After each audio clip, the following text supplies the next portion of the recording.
আলাইকুম। আমরা গত ভিডিওতে দেখেছিলাম যে কিভাবে মলিকুলার ডকিং করতে হয় এবং সেই ডকিং এর রেজাল্ট আমরা সিএসভি ফাইলে ডাউনলোড করেছিলাম। তো আজকে আমরা দেখব যে সেই ডকিং এর রেজাল্ট গুলো নিয়ে বাইন্ডিং অ্যাফিনিটি এবং আরএমএসবি যে ভ্যালুগুলো আছে এগুলো থেকে আমি কিভাবে লিগ্যান্ড গুলোকে সর্ট আউট করতে পারি। তো ঠিক আছে, আমরা আমাদের প্রত্যেকের ল্যাপটপে, আমি আশা করি যে প্রত্যেকের ল্যাপটপে এক্সেল যেটা আছে, আমাদের মাইক্রোসফট এক্সেল এটা অ্যাক্টিভেট আছে। তো অনেকের ক্ষেত্রে এক একজনের এক এক ভার্সনে থাকে। তো আমি একটু দেখাবো গুগল ভার্সন দিয়ে।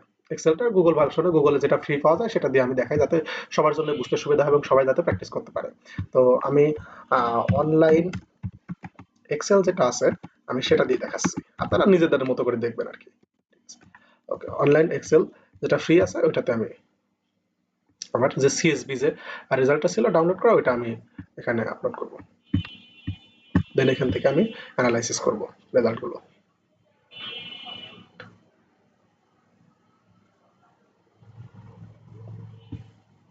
ওকে, এখানে আমি আমার ফাইলটা আপলোড দেবো। কোন ফাইল? যেটা আমি গতকালকে গত ভিডিওতে যে আমি সিএসভি ফাইলটা যা ডাউনলোড করেছিলাম, সেই সিএসভি ফাইলটা এখানে ওপেন করব। গত ভিডিওতে আমরা যেটা দেখেছিলাম সেটা মলিকুলার ডকিং, এবং সেই ডকিং এর স্কোরটা আমি সিএসবি তে ডাউনলোড করেছিলাম। এবং এখানে দেখেন আমার সিএসবি ফাইলটা ওপেন হয়ে গেছে।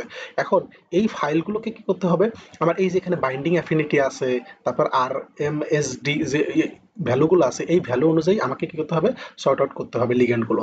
এখন এইগুলোর কিছু ক্রাইটেরিয়া আছে। তো দেখেন এখানে বাইন্ডিং অ্যাফিনিটি প্রত্যেকের আগে মাইনাস আছে।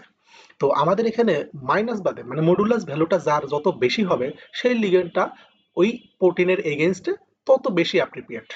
এই কথাটা আমি আরেকবার রিপিট করি, যে বাইন্ডিং অ্যাফিনিটি যার যত বেশি, মানে নেগেটিভ বাদ দিয়ে আমি জাস্ট মডুলাস মানটা চিন্তা করব, যে যার মডুলাস মানটা বাইন্ডিং অ্যাফিনিটি যার বেশি, সে তত বেশি অ্যাপ্রোপ্রিয়েট লিগেন্ড।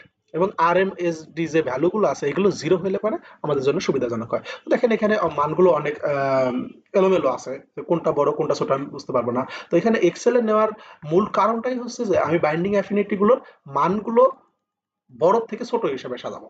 তো আমি এখানে একটু সাজাই। তো এখানে যাব হচ্ছে ডেটাতে যাব, এটা আমি জাস্ট কপি করলাম। আপনারা যারা এক্সেলে কাজ পারেন ভালো, আর যারা পারেন না তারা আমার সাথে সাথে দেখে করতে পারেন। এখানে ডেটা গিয়ে আমি এ টু জেড করতেছি। তো আমরা এ টু জেড গেলে পারে দেখেন এটা হচ্ছে এক্সপান্ড এন্ড শর্ট দিয়ে দেবেন। দেখেন এখানে এই যে আমি বললাম যে মডুলাস মান অনুযায়ী দেখেন বড় থেকে ছোট হয়ে গেছে। ওকে, তারপরে এখানে আমি এই ভ্যালুটাকে সিলেক্ট করে দেন আমি হচ্ছে আবার এরকম এ টু জেড করে দিলাম, এক্সপান্ড এন্ড শর্ট। ওকে, তারপরে এই মানটাও দুটো আমাদের হয়ে গেছে অলরেডি। আচ্ছা, এখন আমি এই যে দেখতে পাচ্ছি যে আমাদের যে লিগ্যান্ড গুলো ছিল, এই লিগ্যান্ডের বাইন্ডিং অ্যাফিনিটি অনুযায়ী এটা আমার কি হয়েছে, শর্ট হয়ে গেছে। বাইন্ডিং অ্যাফিনিটি আমি বললাম যে মডুলাস মানটা যার যত বেশি হবে সে তত বেশি অ্যাপ্রোপ্রিয়েট। এবং আরএমএসডির ভ্যালু যাদের জিরো, আমরা সেই মানগুলো নিয়ে, সেই লিগ্যান্ড গুলো নিয়ে কাজ করব।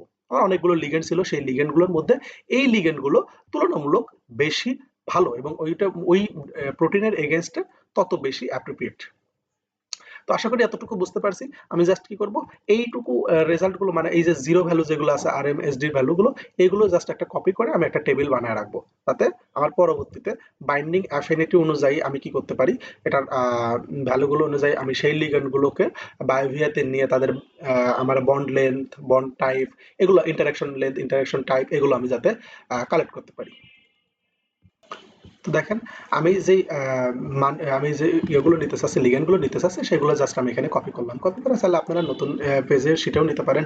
তো আমি আবার নতুন একটা ব্ল্যাঙ্ক করছি, আমি আমার সুবিধা মতো কাজ করে নিচ্ছি। কপি করে জাস্ট হচ্ছে ব্ল্যাঙ্কে গিয়ে এখানে কপি পেস্ট করে দেবো। আমি জাস্ট একটা টেবিল বানাইতে চাচ্ছি এটা নিয়ে একটা।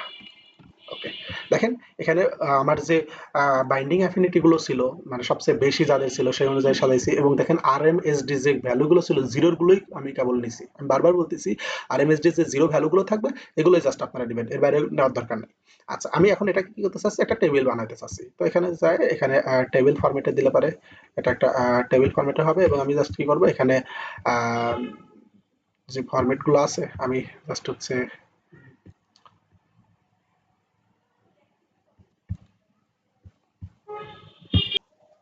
আচ্ছা, এই টেবিলটা আমার বানানো হয়ে গেছে। এখন আমি জাস্ট একটু সুন্দর করার জন্য আমি বর্ডারটা দিয়ে দিলাম।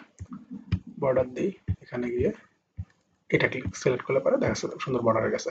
এখন জাস্ট কি করব, এই ফাইলটা আমি পিডিএফ আকারে আপনারা ডাউনলোড করতে পারেন, ওয়ার্ড আকারে ডাউনলোড করতে পারেন, আপনার সুবিধা অনুযায়ী।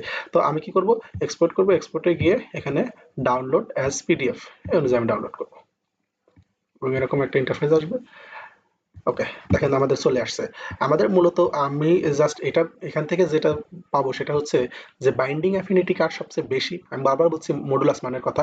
তো সেই অনুযায়ী এখানে দেখেন আমার লিগ্যান্ডের ইম্প্যাক্ট কোড আছে, এই কোড অনুযায়ী আমি একটা একটা করে কি করব, বসাবো হচ্ছে বায়োভিয়াতে প্রোটিন দেওয়ার পরে একটা একটা করে লিগ্যান্ড বসাবো, এবং ওই সেই লিগ্যান্ডগুলোর ইন্টারাকশন টাইপ এবং ইন্টারাকশন যে লেন্থগুলো আছে সেগুলো আমরা বের করব, এবং সেই অনুযায়ী আমাদের শিটগুলোতে সেই মানগুলো কালেক্ট করব। ওকে, দেখতে পাচ্ছি এটা আমার ডাউনলোড হয়ে গেছে, আমি ডাউনলোড করে ফেলছি। এখন এটা দেখতে এমনটা হয়েছে, ঠিক আছে।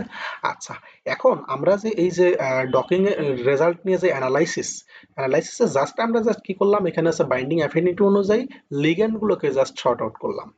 এখন এই রেজাল্ট অ্যানালাইসিসের মূল যে বিষয়গুলো সেটা হচ্ছে যে আমাদের প্রত্যেকটা